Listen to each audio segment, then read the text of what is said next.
So I feel like I blinked in March, and then when my eyes opened, it was December. Explain that one. So according to the official yearly calendar, it's apparently December. So I have donned my Christmas jumper, we've put a tree in the house and we've decorated it with lights and sparkly dangly things, and I'm slurping up festively spiced Christmas black tea, and the box is in the shape of a Christmas cracker. Now, I'm not entirely sold that it's December, but I'll go with it. Now, I realize I don't actually have any kind of a Christmas mug, but I do have this Nintendo 64 mug, and I once got a Nintendo 64 for Christmas, and it was a very joyous time. So, it's a strenuous link, but I think it's valid. Welcome to Slurp, everybody. This is the series where I answer your most desired questions. This week's theme is me. It's all about me. Okay. Alright, I feel like I got a little party of elves dancing in my mouth. Now that's Christmassy. Jack Howard asks, you want a kiss? Yes, of course, Jack Howard, all of the time. But we're in a global crisis right now. It would not be responsible for me to be going out and kissing strange men. You get it? Capiche?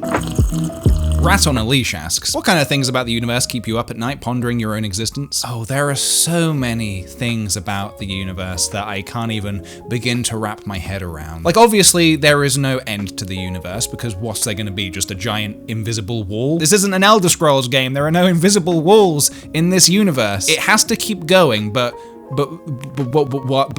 why, and to how far, and to if there is an end, what could the end even look like? And maybe it is just something beyond human comprehension. It gets me down sometimes to think there's got to be some really funky stuff out there, like stuff that you would look at and it would be like that in front of your eyes, because there'd be no way to even possibly understand what you're looking at. That's the kind of stuff I'd love to see, but alas, we're stuck here on this floating space rock we call an Earth. So until we can get out to the farthest reaches of the galaxy, I'll just be here slurping.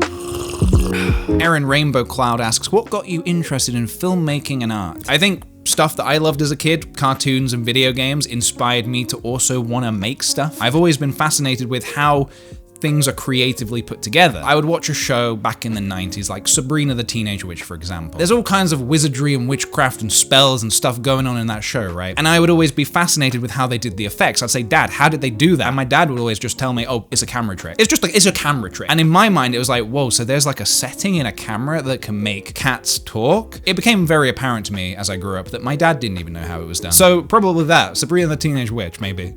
Bobby baby, Bobby booby. Sandra asks, what are you most thankful for this year? Look, I'm gonna hit you with a generic cheesy answer. I don't think you're ready for this, okay? Brace yourselves. I'm thankful that my friends and my family and my loved ones are all just safe and healthy. This year more than ever, it feels like that is something not to take for granted.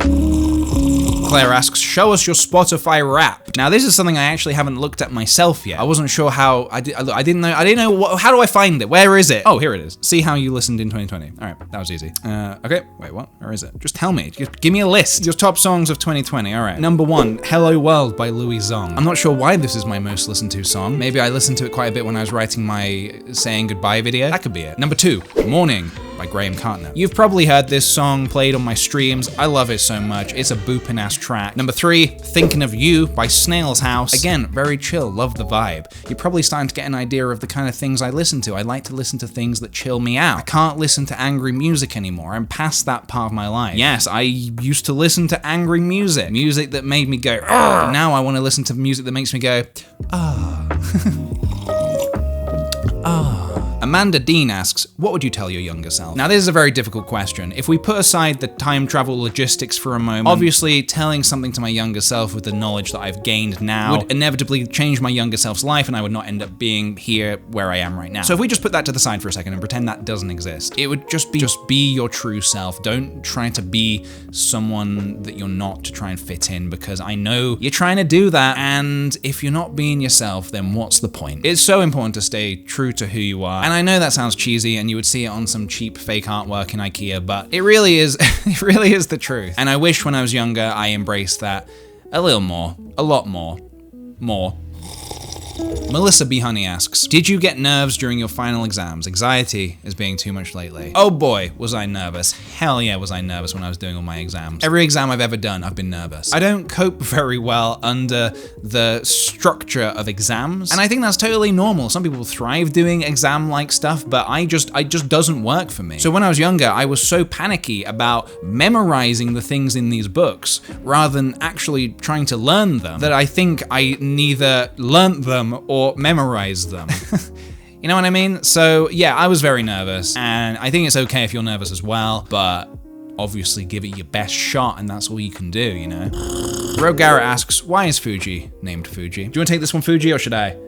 She's sleeping, and also she can't talk. Sophie and I, we love Japan. We've seen Mount Fuji with our own eyes. It's a beautiful mountain. We just thought it'd be a very unique name for a cat, and it just so happened that Fuji, our Fuji, is the same color scheme as Fuji, the mountain Fuji. So yeah, it all kind of just worked out and fell into place, and now we have a little cat named Fuji, and I love her. Do you love me, Fuji? She's sleeping, and also she still can't talk. I love you, Dad. And finally, Linear asks, anything weird happened to you recently? I love your story times. You know what? Something weird did happen to me recently. Allow me to paint a picture for you. I'm currently doing a little bit of work in the attic. I'm laying down some more floorboards, so we've got a bit more space up there for storage, that kind of thing. So I drove to our local DIY shop to buy some more floorboards, and upon entering the car park, a man jumped at my car like this. I'm not lying, he did this. And I'm still in the car, mind you, so I'm at the wheel like this. He's just at my window doing this, and I'm like, yes? He's doing the universal hand symbol for roll down your windows. See, I know that even though cars these days don't tend to have manual windows. Anyway, not important. So I roll down my window and I'm like, yes, hello? And he says, your car. I had the exact same car as this. And the first irrational thought that popped into my head was, this dude's car was stolen. He thinks I stole it and he's gonna commandeer it from me right here, right now in the B&Q parking lot. Fortunately, that was not the case. He went on to say, I sold this car very recently. And I'm like, okay, where is this going? And he says to me, I still have the roof rack for this particular model. Do you want it? And I spend a good 8 seconds like, you want me to, you're giving me a, and he was like, this isn't a trick. I just so happen to have the roof rack for your specific car in my other car. I can give it to you. And so I'm like, okay, sure. Just give me a second to park up and then I'll take a look. And so Troy, who I discovered was his name, Troy from South Africa, he brings over a roof rack and says, yeah, I've just had this in the boot of my car for the past few days waiting for somebody with your model of car to pass by so I can give them the roof rack. And I was like, that's incredibly generous of you. Thank you very much. So I took the roof rack. We exchanged pleasantries. Is that a phrase? It's not a phrase, is it? Exchanging pleasantries? Yeah, maybe it's a phrase in the fucking 1930s. His parting words to me were his son will be very happy that he gave the roof rack to somebody that not only had the same model car, but the same color as well. And as mysteriously as he came into my life, he exited it just like that. And then I went into B&Q and they didn't have the floorboards. So, waste of a trip. And I think that's just about gonna do it for today's episode of Slurp. Thank you very much for watching, everybody. I hope you enjoyed this somewhat festive episode of Slurp. I say somewhat festive. It's we can't escape it, can we? I'm in denial, but it's December. It is December. Yes, it felt like March was 20 minutes ago, but I think we just have to accept that 2020 is gonna be the fastest and slowest year of all time. I'm looking towards 2021. I'm looking to make some new exciting memories. We're gonna try and make the best out of, quite frankly, a very sucky situation. Like I said, I'm just very thankful that I have my health, a roof over my head, and Lil Fuji to keep me company. If you enjoyed the video, please do give it a thumbs up and also subscribe, and also hit that notification bell so you get updates of when I upload a video. Also, if you didn't see, we've got some brand new apparel over on KickThePj.com. We got the very sad hoodie. It's very stylish, very comfy, very warm, and we've also got a couple of new pins, a sweet potato community pin, and also a Bobby Booby pin. So if you want to check any of that out, head on over to KickThePj.com. And if you want to follow my face on other websites, I have a Twitter, an Instagram, and a Twitch. And also, if you want to support me in other ways, I have a Patreon, and of course, the online shop. Thank you very much for watching, everybody. Very much appreciate it. Do stay safe in these coming weeks where it's going to be very cold, very bitter, very icy, maybe, depending if maybe you live in Australia, where people have barbecues on the beach on Christmas Day. Stay safe. Stay rad. I'll see you in the next one. Bye.